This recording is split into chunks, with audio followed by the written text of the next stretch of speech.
नमस्कार, मैं अर्चना और आप देख रहे हैं हंगामा टाइम। इस समय हम लोग फरीदी नगर में, लखनऊ के फरीदी नगर में रंगबाज सेना के कार्यालय में हैं, जहां पे कुर्मियों का महासंग्राम को लेकर के एक बैठक रखी गई है। दूर दूर से बहुत से लोग यहां पे आए हैं, हजारों की तादाद में लोग यहां पे आए हैं। जिस तरीके आगामी 2022 के चुनाव भी हैं, तो किस तरीके से कुर्मियों का साथ रहेगा वर्तमान सरकार के पास या कुर्मियाँ जाएंगे अपनी पार्टी की तरफ।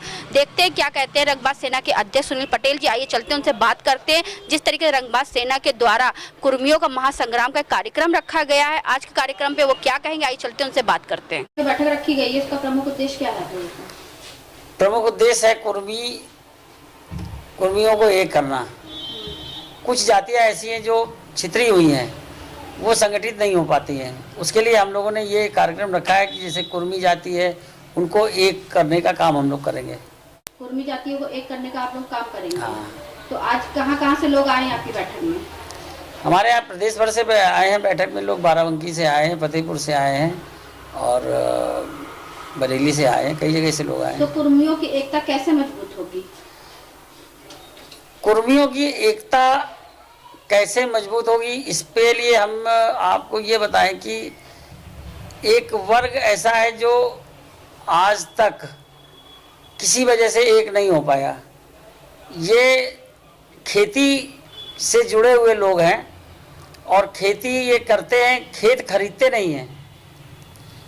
तो ऐसा लगता है हमको कि इनको जो व्यापारी होता है, व्यापार में पैसा लगाता है, लगाने के बाद फिर नुकसान और फ़ायदा कमाता है तो उसको कष्ट होता है। जैसे हरिजन थे, हरिजनों ने क्या किया, एक मजदूरी करी, मजदूरी करने के बाद वो मार खाए, जो भी हो, दबाए गए, सब कुछ हुए, वो जाकर के एक हो गए। और आज मुझे लगता है कि एकता में सबसे ज़्यादा आगे हैं, सबसे ज़्यादा आगे हरिजन हैं। कुर्मियों को जो ये प्रोफेशन मिला, इस प्रोफेशन में खेती उनको अपने बाप दादाओं से मिल गई। उसके बाद उन्होंने मजदूर लगा के उसमें खेती की। खेती करने के बाद उन्होंने कुछ अनाज अपने लिए रख लिया, बाकी बेच दिया और पूरे साल भर का काम उनका हो गया। इस तरह से ये वर्ग अपने को इगोइस्ट मानने लगा। ईगो इनके अंदर आ गया कि मैं ही सबसे बड़ा चौधरी। कोई कहता था मैं सबसे बड़ा चौधरी, सबसे बड़ा चौधरी, तो मैं उनके यहाँ क्यों जाऊँ, मैं उनके यहाँ क्यों जाऊँ। तो हम लोग कोई कार्यक्रम करते हैं तो खुद ही उस कार्यक्रम में ये सब लोग नहीं पहुँचते हैं। तो ये सब चीज़ें उनके अंदर हैं और इस वजह से ये पिछड़े हुए हैं। तो विधानसभा चुनाव को देखते हुए आपने बैठक रखी है कुर्मियों की एकता को लेकर? नहीं, विधानसभा चुनावों से हमारा कोई लेना देना नहीं है। हम लोग ये कुर्मी एकता बना रहे हैं। इसके बाद हम लोग मुस्लिमों का सम्मेलन करेंगे, इसके बाद हम लोग ब्राह्मण का सम्मेलन करेंगे, जो लोग हैं बनियों का सम्मेलन करेंगे। इस तरह से हम लोग रंगबाज सेना को अपनी मजबूत बनाएंगे। तो रंगबाज सेना का प्रमुख उद्देश्य क्या रहता है, कुर्मियों को मजबूत बनाने के लिए, पूरे देश को? नहीं, हम लोग देखिए किसी जाति और किसी धर्म विशेष पे काम नहीं करते हैं।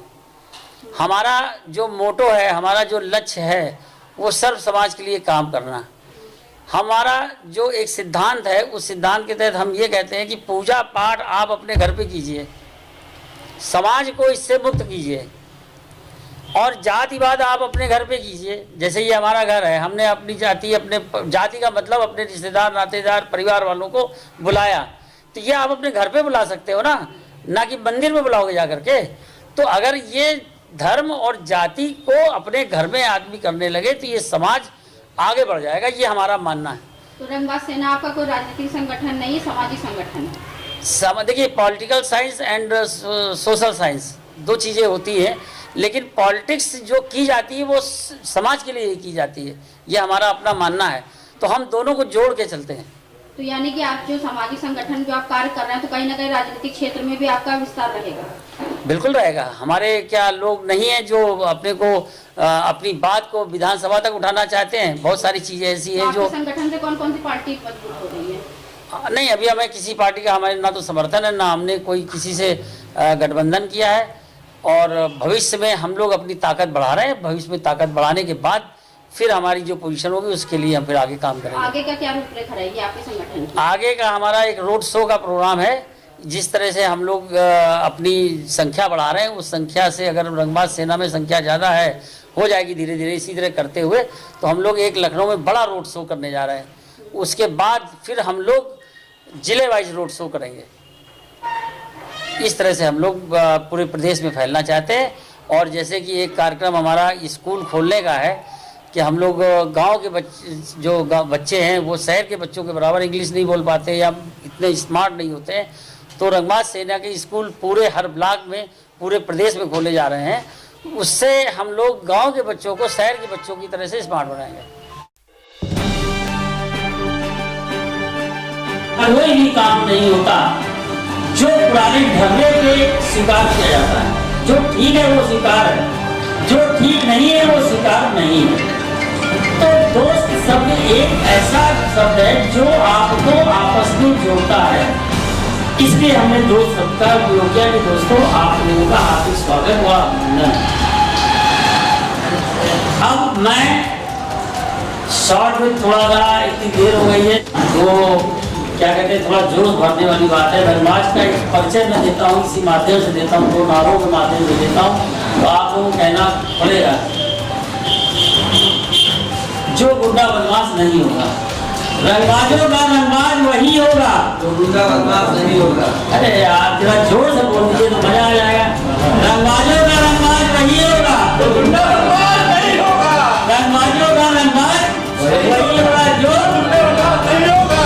जिसके दामन में कोई दाग नहीं, उससे बड़ा कोई रंगबाज नहीं। में चुनवाने से सरदार पटेल को थोड़ी ना असली स्वयं का सम्मान लगेगा। अरे उनके समाज के लोगों को उनको अधिकार दो। देखिए, ये जो समाज है और समाज की जो समस्याएं हैं, इसके लिए बैठक एक जरिया है जिसमें हम सभी विचारों को, सभी चुनौतियों को आपस में आदान प्रदान करते हैं, उसको सुनते हैं। सुनील पटेल ने आज एक आयोजन किया, उसमें हमको बताया गया कि सामाजिक मुद्दों पे वार्ता होगी और सामाजिक मुद्दों के चिंतन के लिए, वार्ता के लिए हम लोग यहाँ आए हैं और सभी लोग इकट्ठे हुए हैं। रही बात कि इनका आगे क्या करना है, कुछ लोगों इसमें राजनीति घुस रहे हैं, लेकिन पहले प्री कंडीशन थी कि आज की बात में सिर्फ सामाजिक बातें होंगी।